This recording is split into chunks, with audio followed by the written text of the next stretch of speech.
Man, that's good. after staff. Last night's game went 9 innings. Really? That's a catch it every now and Just then. like we're going to take a road event. What's open series? Kind of watching that. Staff's gonna go to bed now for the extra innings. Good afternoon, ladies and gentlemen. Welcome, everyone. It is 4 o'clock, but it is time to begin our 4 o'clock meeting, August the 21st. At this time, we'll call ourselves to order. And item 1 is zoning map amendment. And Lisa, I'll recognize you.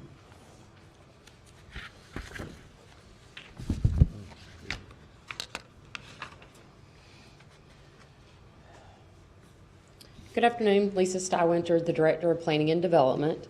At the July 17th City Council meeting, staff presented a text amendment request to remove the Winchester Overlay District from the Unified Development Ordinance.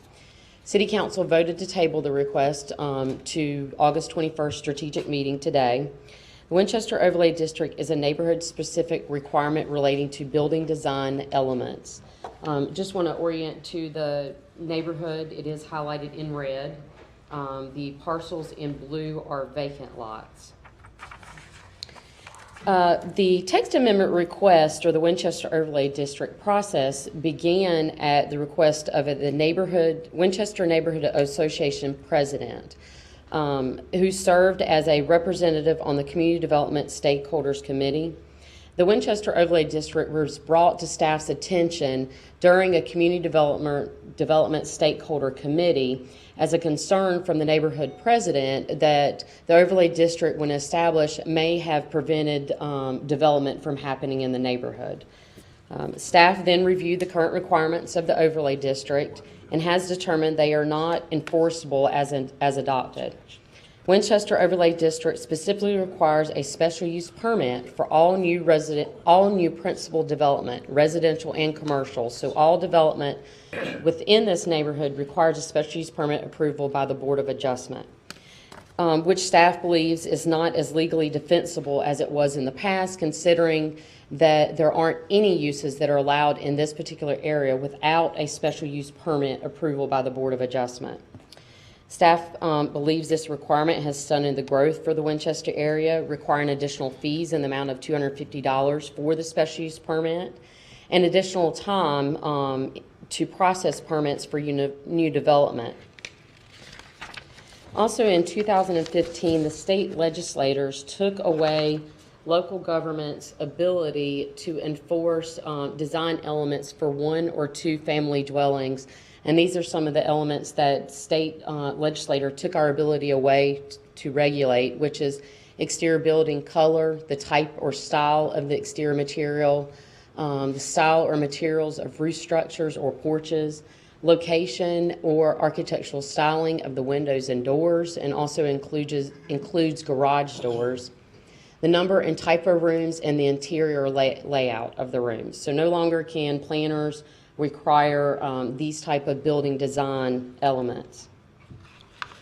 What we are able to continue to enforce regarding building design elements is the height, the bulk, orientation, or location of a structure on a lot. We can look at or enforce the use of buffering or screening to minimize visual impacts, to mitigate the impacts of light and noise, and to protect the privacy of neighbors. We now also enforce the percent of lot coverage for each lot, and then also the setbacks for the side, rear, or front yards. State law does provide an exception that allows regulation of building designs, of course, in your historic districts in order to provide preservation of your historic districts. As mentioned before, staff presented a text amendment request at your July meeting to remove the Winchester Overlay District, and I just want to kind of go over why the overlay district removal was even brought to light. 1, it was to comply with applicable laws. 2, the Winchester Neighborhood Association president requested revisions to the overlay district in order to spur development and expressed concerns that the standards were too restrictive. And then according to the city's building permit records, there haven't been any residential dwellings built in that area since 2006. And then, of course, this is the only neighborhood overlay district that requires a special use permit for all principal development within the district.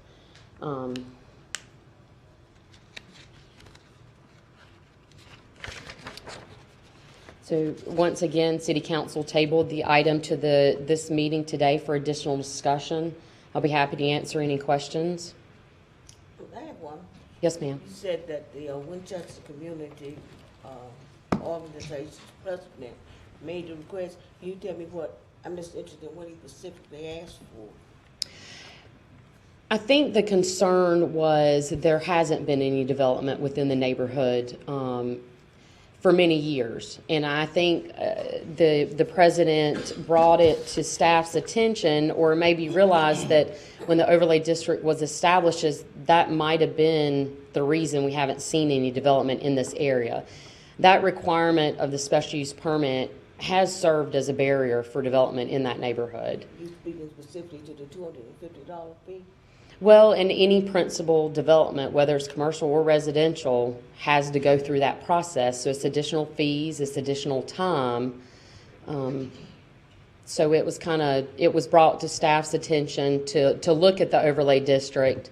So we did, go through the overlay district and pick out certain standards that we really can't enforce anymore. Because of the 2015 state law change, there weren't any design elements left really to enforce. So the only thing that was left was that special use permit requirement. And that is the only overlay district with that specific requirement? Why is that? I know I looked back at the history of the Winchester Overlay District, and it was back in 2005 when the district was established. And I believe that it came out of a certain house that was built that wasn't incompatible with the surrounding houses, and so the neighborhood met and came up with the different design guidelines. And I think the special use permit was an additional tool that was used to be able to look at what was being proposed and developed within that neighborhood. So this amendment, the only way the $250 can be removed is to do away with the overlay district? After reviewing the overlay district and the different elements, that was the only thing left really to remove And that's the only thing separating this overlay district from any of the other ones. Yes, ma'am. And I do want to point out that we do have a tool within our ordinance that looks at the 10 closest house. So say if a new development were to want to propose to go in the Winchester or any other neighborhood, we take the 10 closest houses and we look at house size, and we do the average of the house size, and they also look if there's a carport or a garage. We still can enforce house size, and we still can enforce whether they have a carport or a garage. So we do have that tool left that we use for every neighborhood. So that's still kind of something that's still there that we can use for the neighborhood in other ones. Can you tell me what the basic benefit would be to do this amendment? If the Winchester Overlay District was approved by council to be removed, that would take away that barrier of the special use permit approval or requirement that would allow development to occur in that neighborhood. That could serve to help to revitalize it. There hasn't been any new development since 2006. Are we talking more specifically about the south side of Winchester Avenue or the whole Winchester area? It's the this entire area that's highlighted in red. This is Winchester Avenue. So it is the south side. And then the blue is vacant lot? Those are vacant lots within the neighborhood. Okay. Now, are those the same lots that the city? These are the ones that the city owns. Yeah, but they own them as a result of coming through. I know when I lived on Winchester back in the 70s and 80s, the city came through with the pretense, I'll use that for use of a better word, of having urban renewal. We all had to sell our houses, but that never materialized. Then in 2005, Mayor, you convened a committee of stakeholders, and Bill Dunstan from the Carolina or the central government came down to facilitate. And at that time, there was a plan drawn, even a rendering, of developing that south side. Those plans included a museum, a place for like tradesmen, perhaps barbers, and some growth. A road was going to come through, go past the Church of God. So you know, and connected with Walker Avenue. But by the time we got to the end, the money was gone. So in my mind, I just want to make sure that this is not a way that, again, this community is going to have a lot of promises and nothing happened. This is an historic community. It used to be the lifeblood of the black community. The school was there, a lot of the professionals, tradesmen was there. It holds a lot of history, and I don't want the history lost. I don't want the atmosphere of the community lost, the spirit of the community. That's my main interest. I understand. Listen, the vacant lots that are there, how many of those lots are vacant as a result of your department's actions with regard to demolition? I don't know a specific number off the top of my head. I could guess anywhere from 5 to 10 at the most. I really don't know a specific number.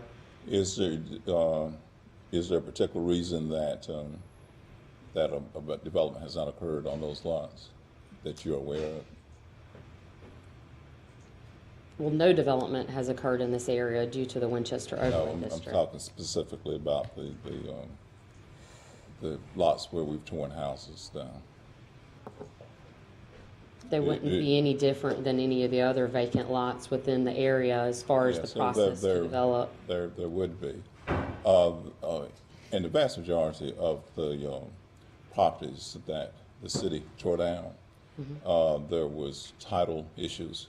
It's pretty much the same way that there were title issues whenever we went through with urban development. But when we went through with urban development, there was only a small portion of the property that the city could not clear up the titles on and be able to purchase outright, to level, all of that area on the south side of Winchester. I'm just wondering how much effort the city has put forth, our legal department has put forth to help clear up the titles of those properties where we tore houses down, so that we could acquire those properties and encourage development through the CDC. I know that they have built houses in this area, and the reason that they are not able to build houses on these particular lots is because of title problems. The city has the liens on the majority of the value in those properties. And if we are really interested in spurring development, I think that we should put forth a good faith effort to clear up those lots where we're responsible for the lots to be being vacant, and trying to show people that we are good stewards of those properties that where we tore houses down. So I think that would be a start. And I understand what you're saying about special use permits. I know how special use permits have hindered development in the past. But I also know how special use permits have preserved communities in the past. But if we are really serious about what you are telling us we should be serious about, I think that the city needs to step forward, clear up the title ownership for those properties, because again, we own the majority of the liens against those properties because of demolition, because of taxes owed, both city and county taxes. And so if our legal staff doesn't have the time to do it, I think we need to go ahead and hire some outside counsel. We've got great real estate attorneys here in town, and I won't call any names because people would say that I might be biased against attorneys. But I think that there's an opportunity to work with our legal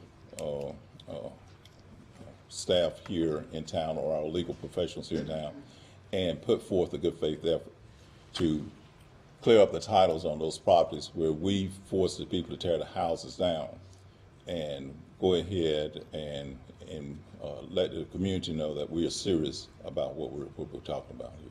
Councilmember Jordan, as you've suggested that my office get involved, let me know first that in the time I've been here, we've not been asked to go and clear up those title issues. However, if council wishes that as part of the comprehensive strategy that you currently have for dealing with community development issues, we're of course happy to work with staff on that, because we've not been asked to go in and clear those up. Second, where there are tax issues and then lien issues, and that becomes a determination from a council standpoint. On the lien side, if we were able to approach you to say that certain liens should be forgiven to a degree, that's something that we can present to you. However, when there are also, for example, other tax issues, for example, with the county, they have the same priority as we do. So while we could deal with our issues, the county then has their own issues. And if, for example, if you're able to determine, or if there's a recommendation on particular lots to deal with, we can take a look at what the outstanding liens and taxes are for those and present those back to say, well, here's what it would take to clear up the issues. That being said, one of the issues that comes up is that the liens for demolition costs are imposed because at the end of a long process, which, as you know, it requires us to do a complaint notice of hearing, give them an opportunity to appeal, then ultimately comes before council to then get authorization to remove the structure, is that there is a long period of time given to give the property owners the opportunity to remedy the code issues. So we can, of course, look at that, and it's a determination that you as a council would have to make from a policy standpoint over how you'd like to proceed with a program such as that. We are, of course, happy to do that. We have not been asked to weigh in on that particular issue, but if that is where council wishes to go, we'll be happy to work with planning and community development and others to make sure it happens from our end. Well, I think it's time, excuse me. Would I be correct in saying that some of those properties were not dilapidated, that the houses that were sold to the city? I think eminent domain came in. Some of them probably were, but the majority of them were livable. Would I be correct in saying that? You mean many years ago? Yeah. I'm not familiar with that. Okay. Well, Balkan Store, Square Deal Taxi, Mr. Carl's Restaurant, all those, they were cement dwellings. They were not dilapidated. Duplex apartment owned by the streets was not dilapidated. My house wasn't. Mrs. McKinney's. So at least 12 of those were not in bad condition. So there would not be a legal issue as far as lien or title issues with those. Again, I think that with those lots where the land is basically level, and there's the opportunity to work with an organization like the CDC, I think that again the city needs to step forward and make a good faith effort to clear up the title work on those properties and make those properties available to, again, an organization like the CDC, so that we can build houses there for people to live in, for home ownership. I'm afraid that if we follow the course that the planning department is asking us to follow, that we're going to end up with developers who would be willing to come in there and build properties for rental. And we have always, or it's for the time I've been on council, we've always said that we are not interested in any more rental than necessary throughout the city. And I think that this area here should be given the same kind of consideration. And I just think the city has an opportunity to provide some home ownership over there, and that if the city steps up and becomes a catalyst, I think that other people may realize that this is actually a good area to have investment in, and to put forth the effort to try to develop properties that are meaningful and that's going to have long-lasting benefit to the community. Lisa, are you dealing with CDC any in the Winchester area now? We still do our down payment assistance program with Monroe Union Community Development Corporation, and then they are a stakeholder on our Community Development Stakeholder Committee. We have not had our meeting with the stakeholders for this year to discuss programs moving forward within the next year. We're hoping to have that very soon. We were looking to do that over the summer, but with summer schedules, we just couldn't make that work. But we do plan on partnering with them to do a program in the future. Back when the CDC built the housing development sort of in the middle of Winchester, On not Fairmont. that big, On Fairmont Street. on Fairmont Street, what was the city's involvement with that? Mm-hmm. I am not familiar with that, Do you know, Billy? the exact Yes, the involvement. city owned the property, and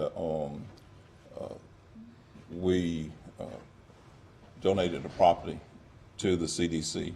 We went in and we cut Fairmont Street. We developed Fairmont Street and laid off the different lots.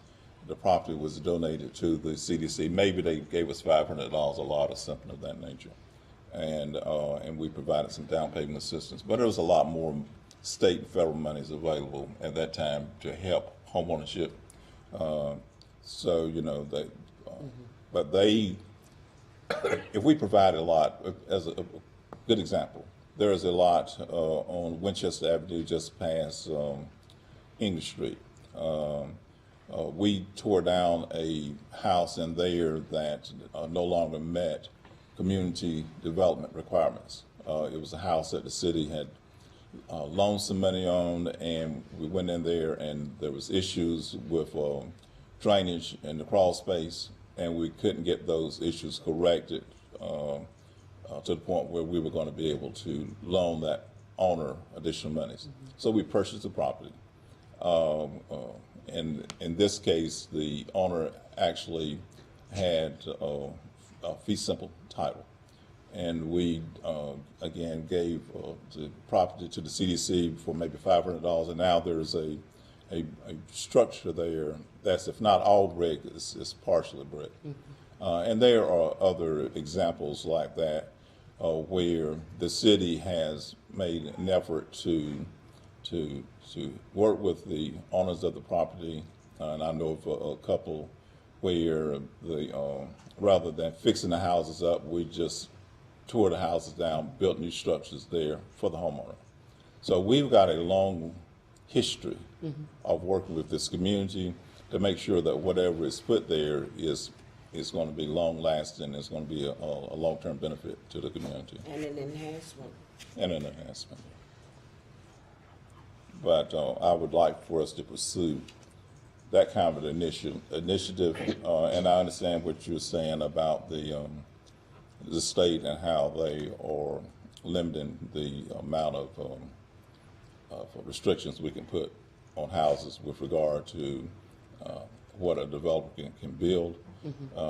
I think that the 10 closest house rule, you know, if that can be left in place, that continues to help us.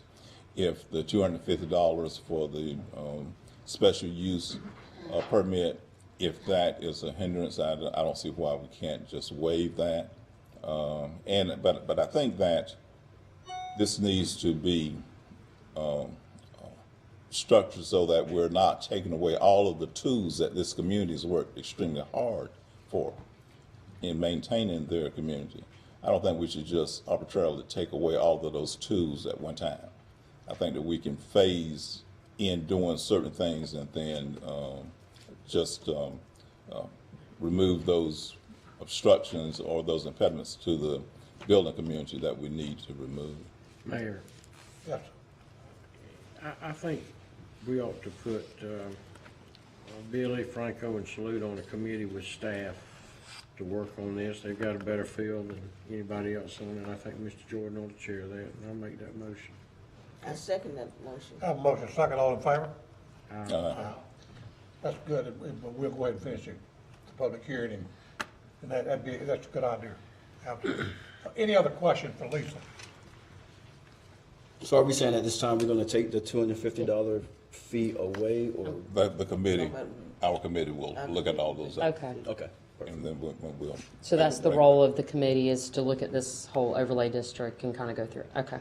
So Just at wanna make this sure I time, understand. since when we get. Is that also gonna include some development in the Winchester area as well for this committee, or? Okay. Perfect.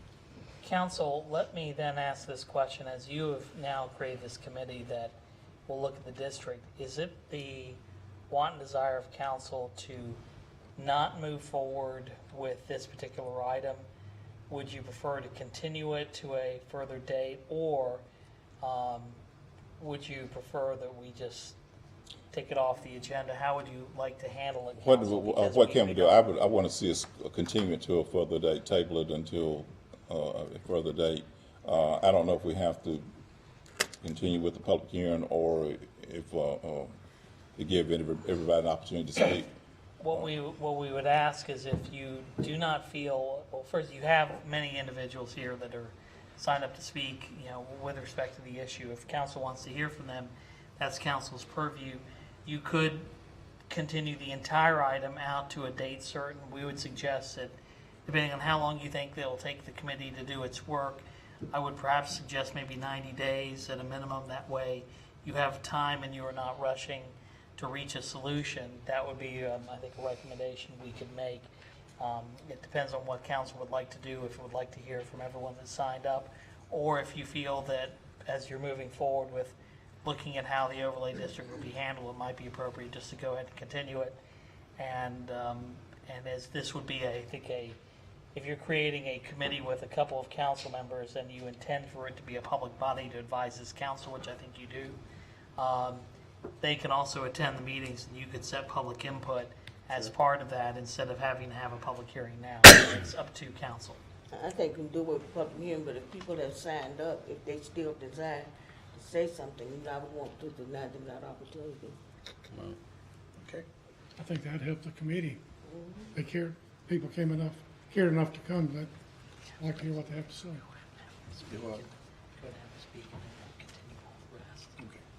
Any other questions for Lisa? Thank you, Lisa. Thanks, Lisa. Thank you, ma'am. This is a public hearing at this time. On the public hearing, we will hear anyone who would like to speak, anyone who would like to come to the microphone and speak in favor. Well, it's really not that, it's just as much their input on But the, I'll Just to speak on the item, Mayor, is what maybe I think they may. in other words, I was just following the guidelines, so just to clear that up, Yes, sir. where I was at. All right, if anyone who'd like to speak, if they would like to come to the podium, please, and at this time, give us your name and address, and we need that for the public record. Yes, sir. Good afternoon. My name is Kevin Boyer. I live at 6106 Plowland Mill Road, Monroe, North Carolina. I would like to speak on the matter briefly. I'm a transplant, so I'm not from Monroe, North Carolina.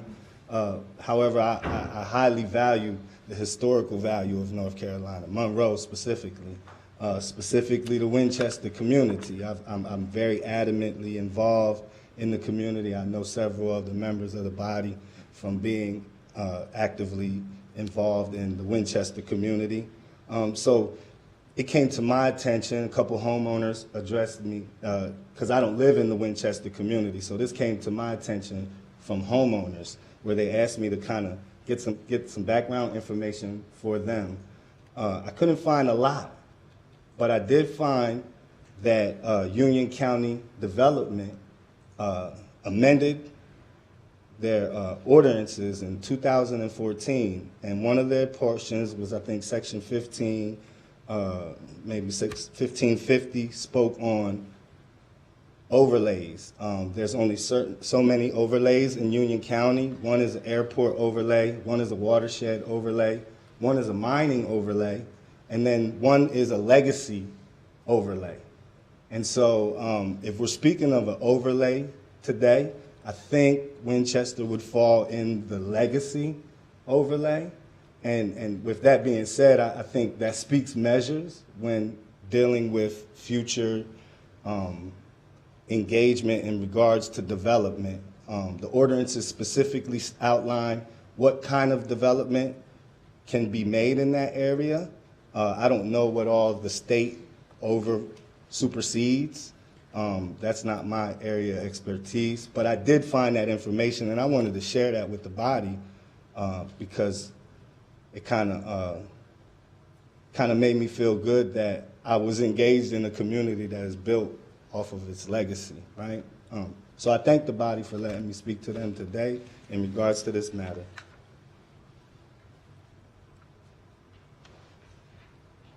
Anyone else who'd like to speak?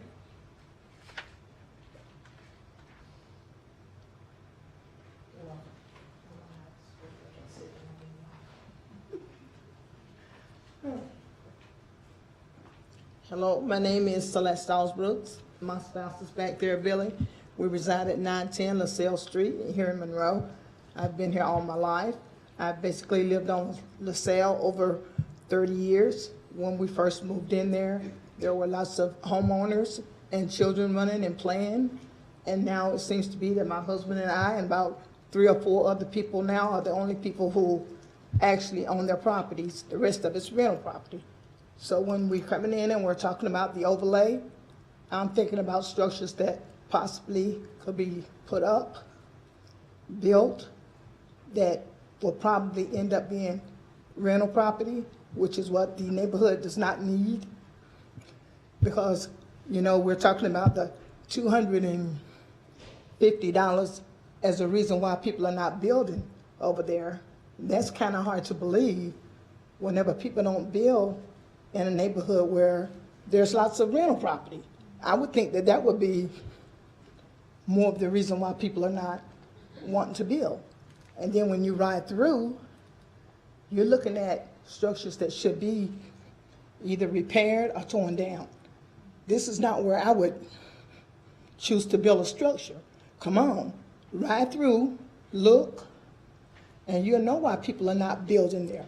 This is not where you invest your money in a neighborhood that's crumbling. So, as in respect to the overlay and the council, that's my personal opinion, as I think a lot of my neighbors in the neighborhood feel the same way.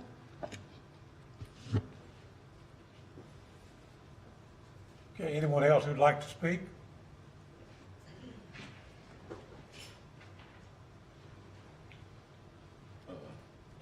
Good afternoon, Council. My name is Harold Belton. I live at 809 Winchester Avenue. I was born at 806 Winchester Avenue. And I've lived in that area majority of my life. I've been in the military and places like that, but always came back home. And I am against changing the overlay. If you can't afford $250, I mean, you know, that's no money if you're gonna build a home. And I think what we need, I'm hoping that maybe somewhere the city could apply for affordable care grants from the federal government so you can build homes over there for homeowners so you can have families over there. I agree with Celeste. We have enough rental properties. And a lot of times rental properties bring, depends on the price of the rental property, a different type of element to your community. And we don't need any more of that type of element. We need homeowners to help increase the property values of the people in the community and make it back a community like it used to be. And hopefully with what you decide to do today, that will help. Thank you.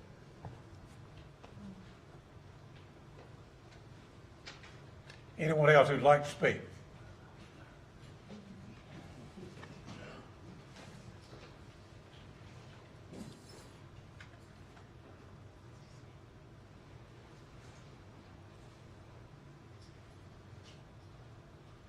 Good evening, City Council. My name is Jackie Crawford, and a lot of you have seen me here before discussing things that are going on. First of all, I'd like to make sure that when y'all discuss this, remember Winchester. Oh, I forgot to tell where I live. I live at 910 Belton Street, and I also live at 705 First Street, which is the home place. And it was built in 1948, and it's still standing. It's cinder block, you know, but it's sturdy. What I was going to say, all the stuff that we planned for Winchester, that we had to study for, to develop over in front of St. James Church and the Bazemore Center, I would like to make sure that that's still in force, because they had people to come in to do a study and bring in pictures of how it would look, and it was agreed upon, but then the money, like she said, the money disappeared some kind of way. So we didn't get that right now, but it still should be on the table. And like, when my grandmother purchased her land, she got 2 lots. She got one where the house sits and the one where she had her garden. You know, so there's never been anything put on there but a storage shed, because that land over there is fertile and you can grow good things, and it wouldn't be so hard on the community if we take some of the vacant lots that they're talking about and do like, what do I want to call it, community things where the people come in and put gardens on the empty lots where they've just been vacant. Grow community, help feed itself and bring some community back, fellowship back to the community. Because when people are working together to do something, it grows. But when it's divided, which it seems like we're trying to be divided again, you know, because we had to fight one time for a house they built on English Street. They wanted to build that house, and they didn't want to put porches on it, you know, and they didn't want to put cement driveway because the man that was building the house didn't want to do all that. So if we fight like we did then, because it wound up the house had a front porch, a driveway, and everything that was required, you know, and then too, a lot of the areas in there are not zoned for the way I want houses built now. You know, we had a driveway and we didn't have to have a garage and all this stuff. You had so much space. Now, what they're talking about building back then, I don't know how these houses are supposed to be built. They wanted to take them up, make them 2-story houses where the surrounding was just one level, and we fought against that. But they had already built one. I think they've got 2 over there now, and they look out of place, you know. So we want the area to look like where you live, you know. All your houses are on the same level, some maybe 2, but you don't, they fit in. We don't want just throw something together and rent it out to the people and everybody's supposed to be content with that. And I didn't get up here to say all that, but y'all know I love to talk, so I'm going to sit down. Thank you. Thank you, ma'am. Anyone else who'd like to speak? Okay. Hearing none, we'll close this, and you want to... Mayor, what I would suggest is that council table the remainder of the items until the December, I believe it would be the December 4 meeting. I'll make a motion. Do we need a motion for that? Yes, you do. I'll make a motion that we table this until December 7th? 4th. I'll second that. I have a motion and a second to table to December 4th. All in favor? Hearing none, okay. All in favor? Yes. 4 p.m. or 6 p.m.? I'm sorry? 4 p.m. or 6 p.m. meeting? Y'all want to do this at the 6 p.m. or y'all have special? Let's say 6 p.m. Yes. You already have a 4 p.m. on the agenda for that Okay. day. You already have a strategic. Okay, So you could do it either one and not have to call a special meeting. okay. So which one would you? I'll Is there leave a that to the preference? committee. I'll leave that to the committee. 4, 4 I would o'clock. think, because you want the neighbors and all to Have be an opportunity included. at 4 o'clock. Okay, at 4 o'clock, December the 4th then. Very good. Sound like a good plan, good committee. Yeah, I'm on the local number 2. Item 2, local emergency management plans and procedures. Chief Fowler.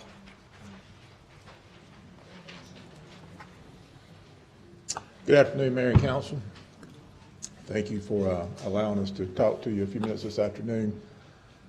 We'd had I guess a desire from council to basically provide an overview of our emergency management program. And so that's what we'd like to do here this afternoon. I do have two folks that are with us today, and I'll introduce them, and they'll come and speak to you in a few minutes as well. But Mr. Don Moyer, who's the Emergency Management Coordinator for Union County, and Ms. Sheila Crunkleton, who's the Executive Director of the local Red Cross. So let me kind of just give a little overview of the emergency preparedness, or on the city side. By city ordinance, the disaster preparedness falls under the responsibility of the fire department. And I serve as your emergency coordinator. Deputy Chief Andrew Ansley, who actually just had to leave, he serves as our assistant emergency coordinator. So we basically coordinate the city's portion of the emergency program for the city. We do have an emergency operations plan that is, it's an all hazards plan that can be, basically is there to be used in any type of disaster that may happen, whether it be natural or man-made. That plan is based on, modern day emergency management practices. Part of that is the Emergency Operations Center concept, that if a disaster, major emergency occurs in the city, then we would open an Emergency Operations Center, or EOC, to coordinate, the needs for that emergency through that. We work very, very closely with the Union County Emergency Management. In North Carolina, the state recognizes the counties as the emergency management avenues. So if we need a resource in the city, say something happens in the city and we need a resource, we would make that request to Union County. If they can fill it, they would fill it. Or if it needs to go to the state, then they would send that request on to the state or on to the federal government or federal emergency management. So we work very, very closely with the county. They're great partners in emergency management. And very often, if it is a situation that's affecting the city, especially if it's a weather-related emergency, then it's affecting more than just the city, it's into the county as well. Of course, it could be something that's specific, localized in the city. And again, we would take the lead in that in coordination with Union County. Our plan is updated annually, and those updates are approved by the city manager. We do periodically hold exercises to exercise that plan. We've actually got one plan, emergency exercise plan for this fall that's coming up, and so we try to exercise that plan and to be ready for an emergency should it occur. I know there had been a question on sheltering, on how we do sheltering during emergencies. The sheltering is actually facilitated by the American Red Cross, and the way that process works, if we see a need for a shelter in Monroe, we would make that request to Union County Emergency Management. They would basically coordinate that with the local American Red Cross, and then they would stand up that shelter. And I'm sure that Mr. Moyer and Ms. Crunkleton will fully explain that as they come and speak. So that's kind of an overview. Again, the emergency preparedness responsibilities are, a portion of what the fire department does, whereas with Union County, that is a department of its own, emergency management, and Mr. Moyer is basically puts his full-time responsibilities into emergency management, and again, has been and is a great partner with us, in meeting our needs in the city. So with that, I would like to introduce Don Moyer and let him come and speak about the emergency management program for the county. And then Sheila Crunkleton will come and speak about the Red Cross responsibilities. And then we'll all three be available to answer any questions that you may have. Or I'll be glad to answer it any now if you have them. I don't know. Okay, thank you, Donnie. Good afternoon, John Moyer, Emergency Management Coordinator for the county, Union County. I'll speak to you briefly this afternoon and try to give an overview of what the chief just covered, and we'll focus specifically on shelters. So to answer some questions regarding shelters here for the city. Let's see. Yep. And yeah. And did Sheila, you could just kind of chime in with me as well? Yes, okay. Okay.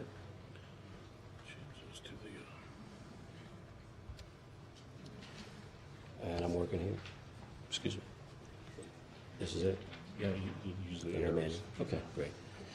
All right, so again, I wanted to show you the authorities pretty much that dictate the procedures and operations that guide shelters for the state of North Carolina and federally as well. And so these are some of the statutes and authorities that govern that. And if you look on the bottom right, we've got the North Carolina General Statute, and that's an Emergency Management Statute, 166A, and that pretty much is the one that we use for emergency management itself. Here, I've got just a slide, and the chief spoke of this, where FEMA and then where the local city of Monroe would be. So you see the arrows on this are pointing up, and that is it, because at the end of the day, what starts local, it ends local. So if we have an incident that occurs in the city of Monroe, we are looking to work along with the chief as the emergency management coordinator here for the local city, and then we have some other coordinators in some of the other municipalities, and subsequently the resources that would be needed and capabilities for any incident that would occur, shelter or whatever. It would come from locally, and then come from the county, and subsequently from the state, and then from FEMA. So it kind of works its way up, and they provide any capability that we would not be able to help our own self with. So again, we're trying to build our capability here locally so that we can help ourselves. And again, I'm just here mentioning the authority here for the state of North Carolina is going to be the Department of Public Affairs and Safety. That's where the Emergency Management Agency comes from. And then we also have a Domestic Preparedness, which is a Region 7. And they give us some capabilities in terms of vehicles, additional assets that will help us during the course of emergencies. So if we don't have the capabilities, then the Domestic Preparedness Region, we've gotten capabilities. As a matter of fact, tomorrow we got a shower trailer that's coming to the county that will be specifically for the first responders when we have an extended event. This is a definition that I put in so that we understand exactly what the definition for sheltering is. Life-sustaining services in congregate facilities that provide a safe, sanitary, secure environment for individuals, households displaced by disaster. So again, for the sheltering part, we're in that disaster category, if you will. Also include support for survivors for sheltering in place and medical shelters as well. I put in here the types of shelters, and again, this is just when we talk about the types of shelters that we have specifically here in our city and the county. The state will, and the federal government looks at them from type 1 to a type 4. I'll bring your attention to type 2, which is any overnight shelter with cots and beds. So we've probably got about 450 or so cots that we have in here in the county that's available and ready. And we've recently just assisted Jefferson Street Community Center with some shelters just last week, as a matter of fact. So when you start talking about shelter type number 3, again, this one is a emergency evacuation shelter. Just anticipate an overnight stay will be necessary, but no furnished cot. So again, the states and counties, this is how we do our typing specifically. The type 4, this has come up a few times regarding the warming and cooling and short-term evacuations, such as a gas leak, and that kind of type 4. No overnight operations, or they would be considered a shelter type 2, which would be a cot. And when we have those type 2 shelters, it's a a comprehensive approach, if you will, regarding that, because we have to feed, we've got to make sure we've got environmental issues taken care of. So all of those go along with your shelters. And the type 2 are the ones that we basically would have here for the county. I put this slide in because I wanted to show you over on Model 4. The Executive Director from Red Cross may speak to it, but on the Model 4, you'll see that the American Red Cross, along with Emergency Management, and some other partners of ours will be responsible for the shelters in terms of ensuring that the people that come there will be able to have adequate facilities. And so on the right, to the blue line there, it talks about a liability. You see the American Red Cross when you go over to Model 4, as well as facilities agreements in use. And so, again, the Red Cross is a vital partner with emergency management, and they work well with us in our community to ensure that when we do have shelters, that we follow the guidelines, state and federal, to ensure safety of all that come to the shelter. At the end of the day, when we have a declaration, these are the guidelines we have to follow to ensure that we get reimbursement for funding specifically for any shelters that we may that may open. Here's some of our partners here. I just put them in so that we can get a good look at what a makeup of ensuring that a shelter is prepared to be open. The environmental health team, they kind of come in just to ensure that the facility is prepared and ready for anyone that needs to come in. I put this in a slide, and I only have a few more. This is a list, if you will. We have 56 plus shelters or so in the county, and they're spread all over. A majority of them are schools, some of them are churches. A lot of times I get asked a question, and the question is, oh, where's my nearest shelter? You know, how come we don't put the shelters publicly? Well, at the end of the day, when you do have an event that comes at a disaster, it could be in the area that you're in, so therefore, subsequently, we would not use that shelter that might be close by you. So, again, we have them all over the county, and in the Emergency Operations Center, when we have a disaster, they are this is when we go and kind of look and make a decision as to what shelter we might open. So here, for example, you'll see East Union Middle School. And that's in the middle of that slide. If you go over there, it says a general population and it's pet friendly. So when we look at shelters, those are the kind of things that we have to look at. You know, can they house animals? Because at the end of the day, that will be a decision that we have to make as well. So again, this is just a snapshot of the shelters that we have in the county. And again, there are 56 plus that are in the county. Now, I bring this to you to say that when this shelter is opened, it's open from the Emergency Operations Center. So we work with the incident commanders at the incident to determine what shelter needs to be open. And if we open that shelter, obviously you see the status, it would change to open. And if it changes to open, we've got a mechanism with technology so that you as a citizen would be able to know that this shelter is open. And I'll show you that in a second. This is a Union County Community Shelter on East Jefferson Street, and again, it exists to provide reliable shelter support, adult men and women, safe, drug, alcohol-free. And they've done a very good job, boots on the ground, out in the community, coupled with law enforcement and the additional first responders to find people in the community that may need to go to a shelter, especially if it's warm or if it's extremely cold. They pick these individuals up and bring them to these shelters throughout the entire county.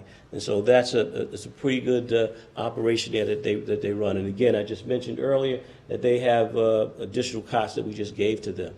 This is at readync.org. This is an app that can be on anyone's phone.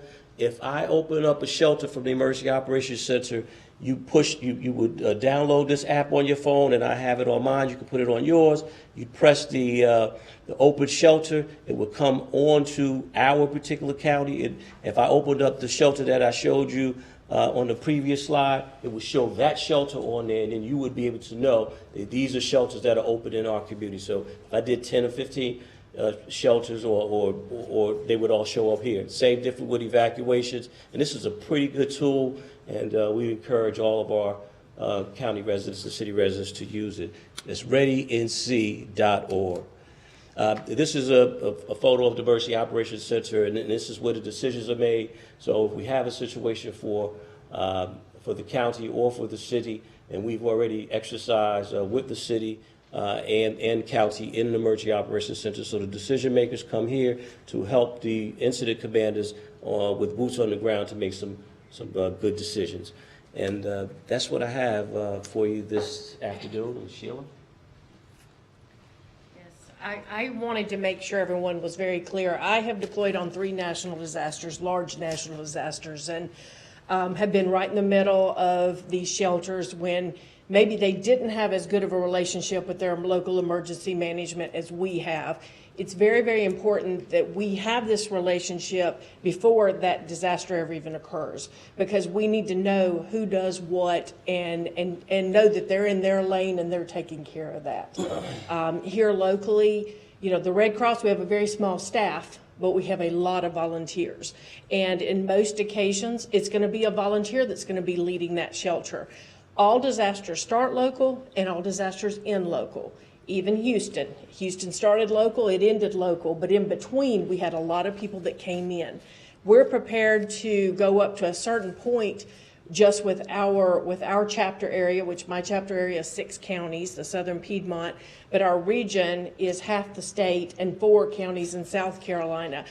We have people that are prepared to go at a moment's notice. Just like they would deploy for a large national disaster, they're prepared to come here should we need them.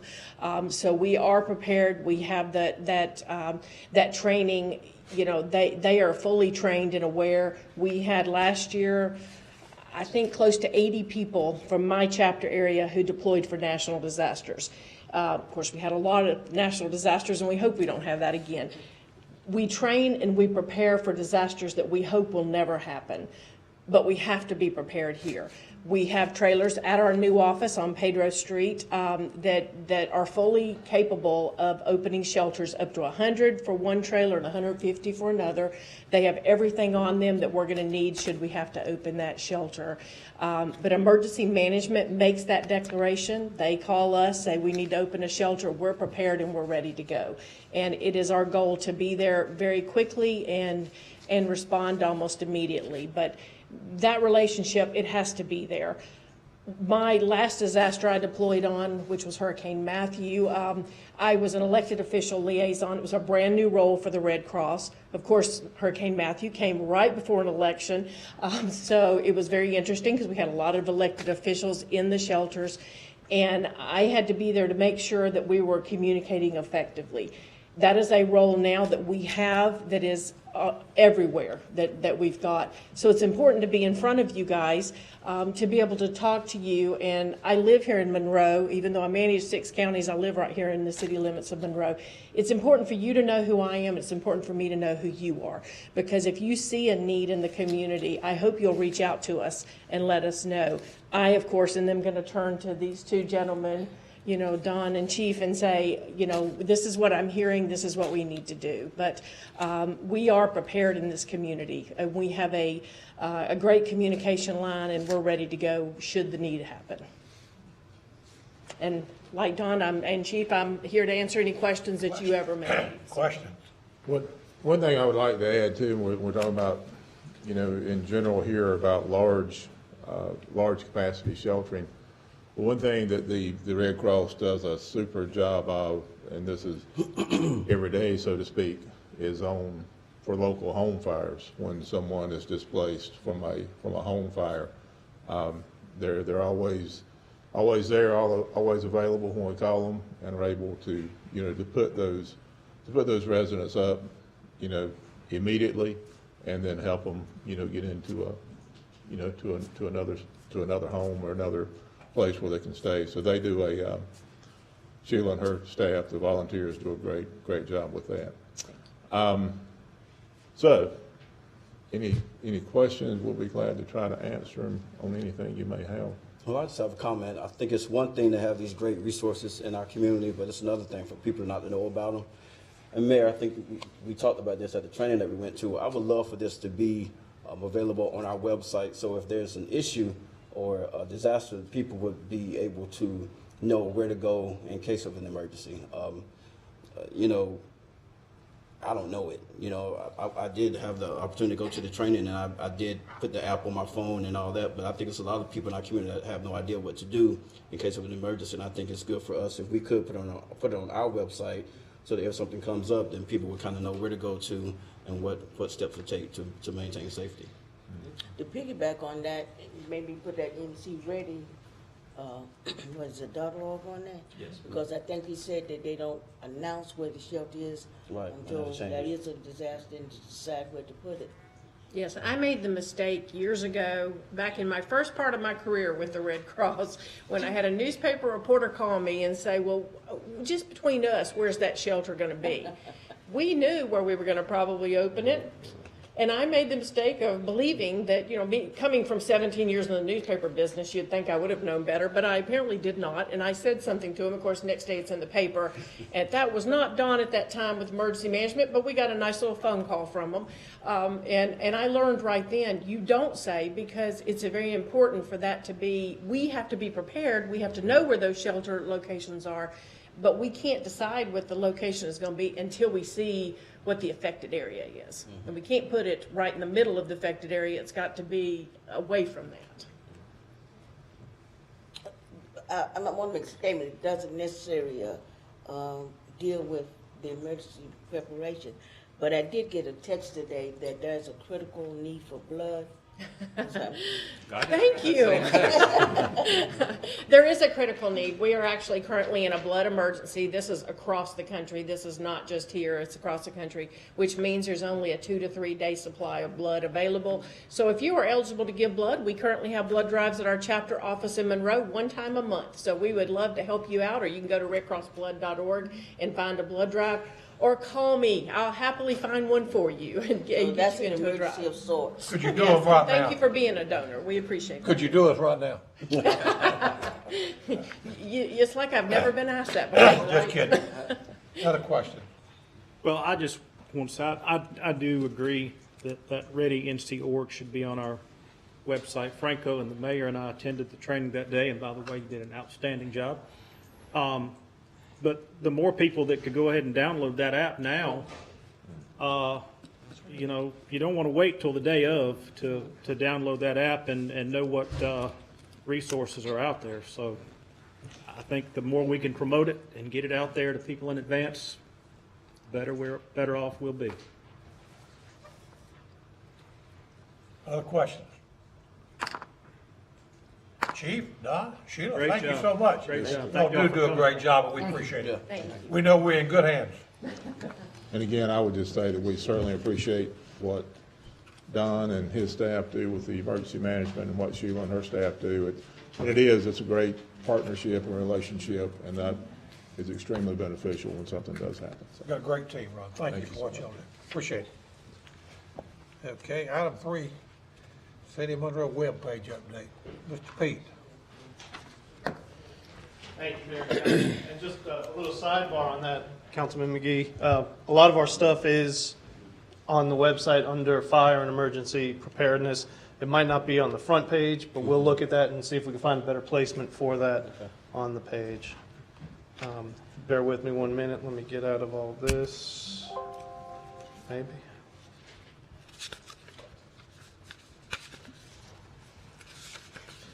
Let me get out of here.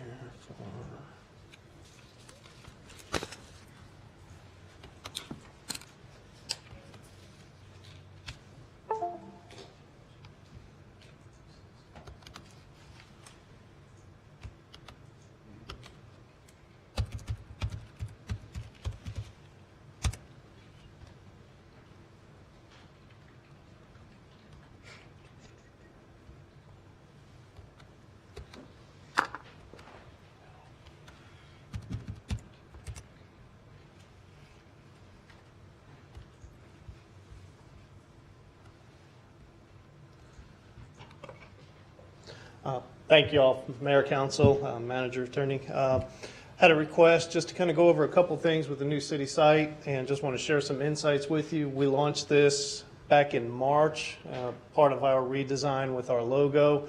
It's a little scrunched up on these screens in here. But one of the issues that we wanted to kind of highlight on here is the report an issue feature of our website. It's a great tool that we want to help promote in the community. We want to share with folks. It's a great tool for us to use inside to measure items that need more addressing. So basically, any member from the public, you all included, can click on this report an issue tab. And what it does, it creates a trail, so to speak. So there's a lot more accountability than just either calling in or saying, oh yeah, well I talked to somebody in finance or I talked to somebody in somewhere else. So why are we not working here? There we go. So basically when folks click on that, a page comes up for them to put their name, their address, and basically their issue. We have some built-in issues, abandoned vehicles, whether it's code, garbage, traffic, anything like that. They could plug that in and they could leave it just like that, and we'll follow up on it. But we'd love to have them give us a little more information. Okay, there's a tree in front of the storm drain. There's a car on this neighbor's lot. This way we don't have to spend as much time kind of tracking that down. The location of the issue, there is even an option for them to upload pictures. If they have pictures, if they have audio files, they can do that. And once it's submitted, it again creates that paper trail, creates that accountability for us internally, and it goes to the appropriate person. Now, when it goes to that person, they have the duty to follow up on that. They get it, or if it doesn't go to a specific person, it comes to me and I'll assign it to whom I believe would be the best appropriate person. That person gets it, makes a resolution, submits it back to me, and then we send it to the person that reported it. What we've done recently, somewhat recently, is when the mayor would come in, or if a council or a specific staff member came in with a certain issue that they knew the person, we've been plugging that in for them, and we could plug in, say, the mayor's email, so he will receive an update on that item. So if Councilman Anderson reports, okay, there's a huge pothole on, I'll say LaSalle Street, because somebody said LaSalle Street earlier, he reports that, we could track that, and that'll go to our streets department. They will give us a resolution, give us an explanation and a time frame. We could submit that back, and Councilman Anderson will get that response back. We've been doing this. We started in March, towards the end of March. We average about 20 to 23 of these forms per month. So not a super high number, and honestly, the majority of these forms are for garbage, missed garbage pickups, damaged garbage containers where the top's blown off. But they've also been very helpful. We had one 2 weeks ago where 3 of them came in on either Friday or Saturday night. Low water pressure in such and such area. Low water pressure in such and such area. And they come to my email. Those came to my email. And I immediately called Russ Colbath, our water resources director. And he called his online guys or on-duty guys, and sure enough, they had a slight water main break in a certain area that we didn't know about. So if folks didn't use this, it might have taken us a day or two for them to get this. So just wanted to kind of share this issue with you, and that we are promoting it. We are doing it. So far August, we've only had 11 in August so far. We are tracking it, so if we do see a ton of high grass in a certain neighborhood, maybe we could have more focus, more code enforcement focus in there. If we are seeing more damage to or missed garbage pickups, we could address that with our garbage company. So it's a great tool for us. Does anybody have any questions on this? Does this, and I'll ask the mayor this, I know we've been doing this with some of your requests. Is this helpful for you? Oh, yes. If say, you come forward with us to a staff member to create that accountability in your name, hey, it came to us. This is, because a lot of times, you may come and want a concern addressed, and we'll be working behind the scenes, but you might not know what the resolution of that was as a council member. This way, this gives you back the feedback that you could take back to your constituents. Well, you don't have to come back and say, well, what happened to this? I get the information back on my email. Right, and we're addressing it, so it's peace of mind for you as a council member, but we're also addressing it on the backside, if that makes sense to y'all. I think it's very helpful. I think it is a great tool, and I just encourage everybody here tonight, whether you're with the city or whether you're a visitor, to spread the word about this this website and how to report an issue. What a great thing to be able to report an issue and track the progress of the resolution. I think that's great. And if you don't like the answer that we give, you have that staff contact and that staff interaction, and we could continue to address it.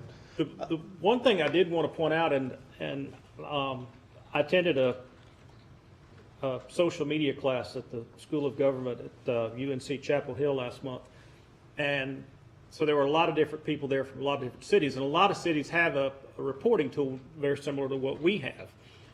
It's important to emphasize this is the report an issue online is not for police, fire, or medical issues. And there were actually some cities that were having that problem where somebody might request a police officer via the website. Well, that's not, if you need the police, you need fire, if you need EMS, call 911 and have it dispatched.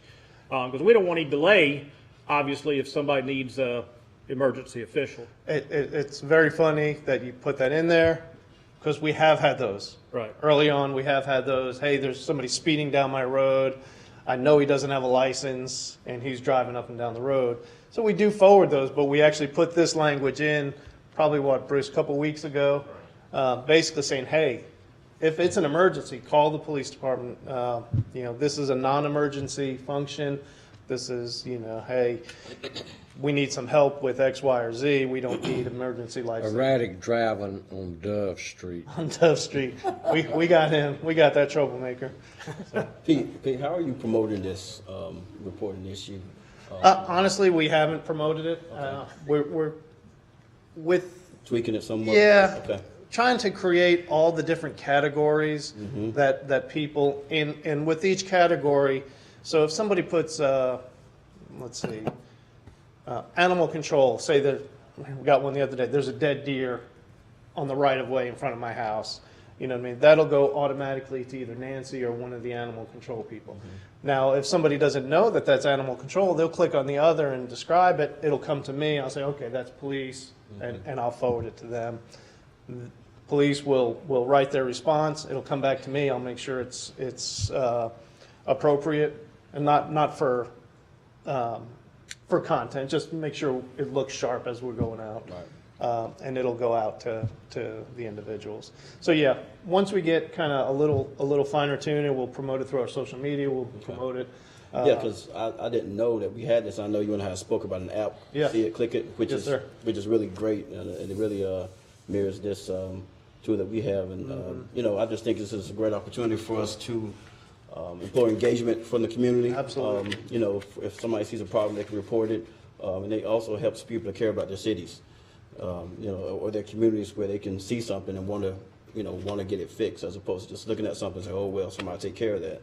Well, you're that someone, So we have to make sure that we are engaged and helping everybody. Everybody helps to make sure that our city stays looking Yes, right. sir. And we would encourage you to push people towards that. I know you guys get bombarded with issues, and this is a great tool for you to either fill it out yourself on their behalf, so we get it, and there's that, again, that paper trail, that accountability issue at the staff level, that, hey, we filled this out, where is it?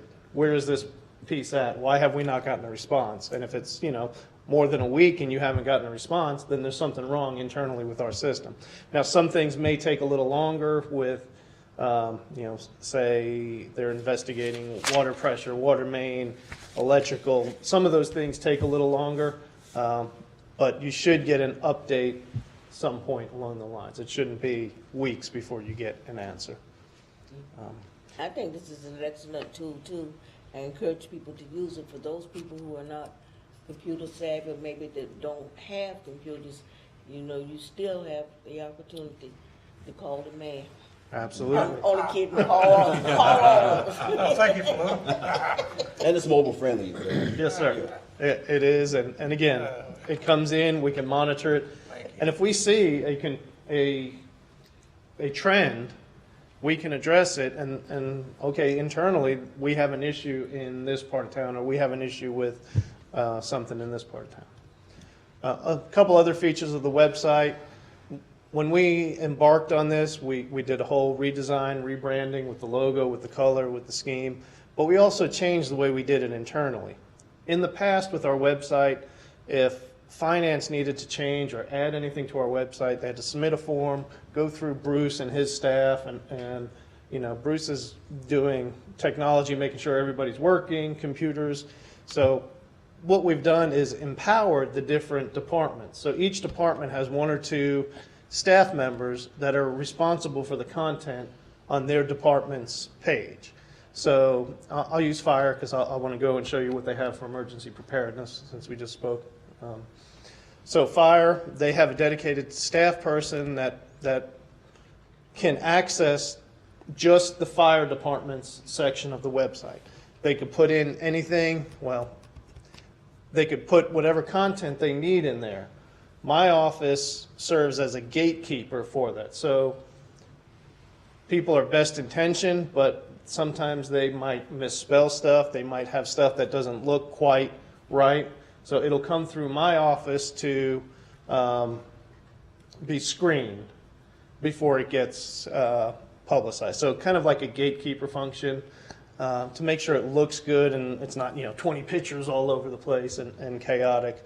So, but it's worked really well because it empowers each department to have a sense of identity with it while still maintaining their city unity. So on fire, they do have a link for emergency preparedness.